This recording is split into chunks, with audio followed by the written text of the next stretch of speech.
Njengoba kuyisikhathi samaholidi nje ziyanda izingozi zomgwaqo kanye nokuhlaselwa kwabantu ngendluzula, lokhu kwenza zibe ngaphansi kwencindezi izikhungo zempilo.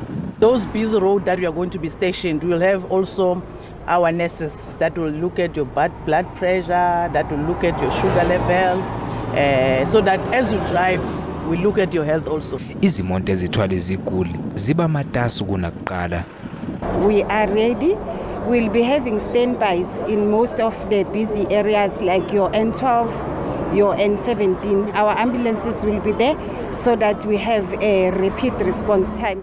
We more than prepare physically and mentally. Over and above on that, in EMS we are operating in two-tier system, meaning we've got an ambulance and a response vehicle.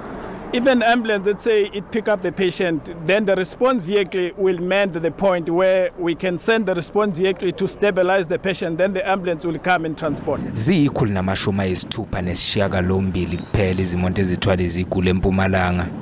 Abashayeli baxwayiswa ngokuthi bashayele ngokucophelela kulamaholidi.